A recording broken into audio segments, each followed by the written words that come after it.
What's up guys, my name is Ryan and I want to show you my favorite places in the beautiful country of Slovenia. So here is my Slovenia top 10.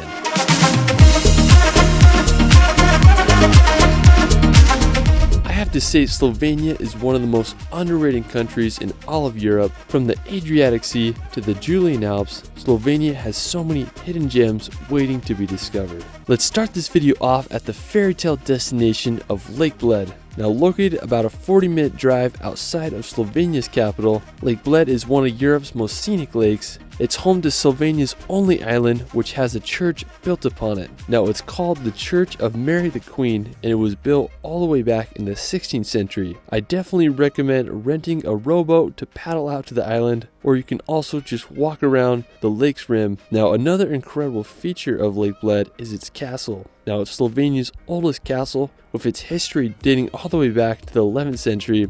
I just love how it's built upon a precipice and overlooks the entire lake. It's quite an enchanting area. Now after Lake Bled, we're going to head over to the coast to visit Piran. Located on a narrow peninsula in the Adriatic Sea, Piran was part of the Roman Empire back in 178 BC. During medieval times, it became part of the Republic of Venice, with much of its Italian influence still prevalent today. I just love its medieval charm and orange roof buildings. While you're there, you can visit the Tartini Central Square or take a walk around the edge of the town, marveling at the Adriatic Sea.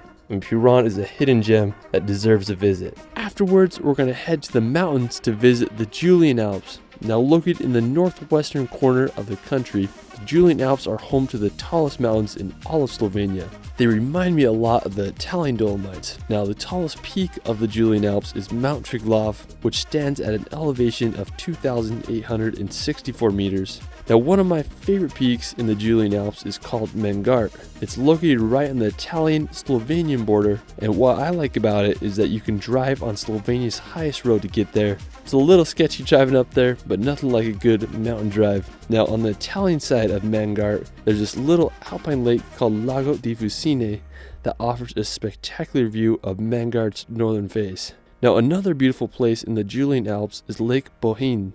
It's the largest lake in all Slovenia, and it's just about a 30-minute drive from Lake Bled, and it's definitely less touristy. Now there's a lot to do on the lake. You can take a ferry to reach the other side, or you can just take a nice stroll around the whole lake. It's just such a beautiful area with such enjoyable scenery.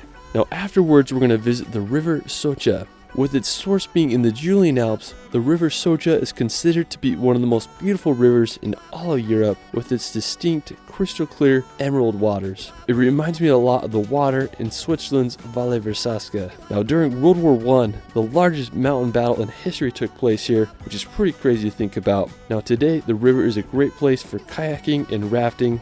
I'd love to just kayak down the whole river. Maybe I'll do that next summer. Anyways, just such a beautiful place. Definitely add that to your Slovenia bucket list. Now afterwards, we're going to head over to Slovenia's capital, Ljubljana. Now while Ljubljana is one of the smallest capitals in Europe, with a population around 300,000, it's considered to be one of Europe's greenest cities. Now one thing I love about Ljubljana is how the river runs right through it. It makes it feel like you're not even in the city. Now the crowning feature is the Ljubljana Castle. It was built around the 12th century, and it's one of the capital's most popular attractions.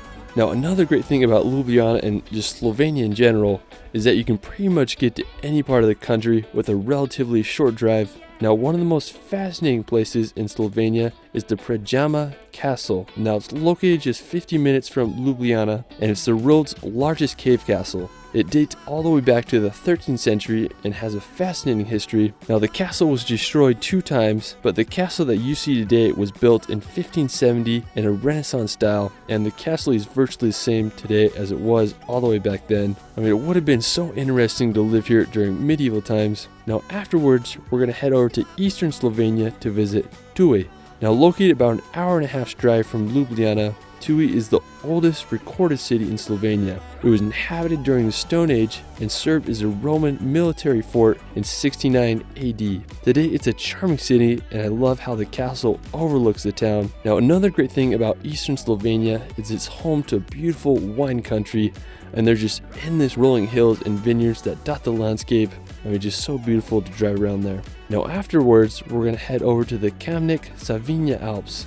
Now this may be one of my favorite parts of Slovenia. It's home to just stunning landscapes and alpine towns. Now one incredible place is the Logar Valley. It's one of the most beautiful alpine glacial valleys in all of Europe. I mean, it's truly a spectacular place. Now on the southern side of the Kamnik-Alps is the Velika Planina. Now it's a plateau home to a high elevation pasture. Now the plateau is one of the largest settlements for shepherds in all of Europe and hosts over 140 huts, which are occupied by shepherds from June until September. Now the plateau has been inhabited since the Middle Ages and truly has a magical feel. You can reach the plateau by a cable car and enjoy great hiking in the summer and also skiing in the winter. It reminds me a lot of Alpe d'Huez in the Dolomites. Anyways, Velika Planina is truly an enchanting place. Now one of my favorite features of Slovenia is its hilltop churches. They dot the landscape and create some of the most picturesque sceneries. One of the most notable is the Church of St. Thomas. It's located in the town of Soca and has one of the most enchanting views as it's perfectly placed on a hilltop with the Kamnik-Alps in the distance.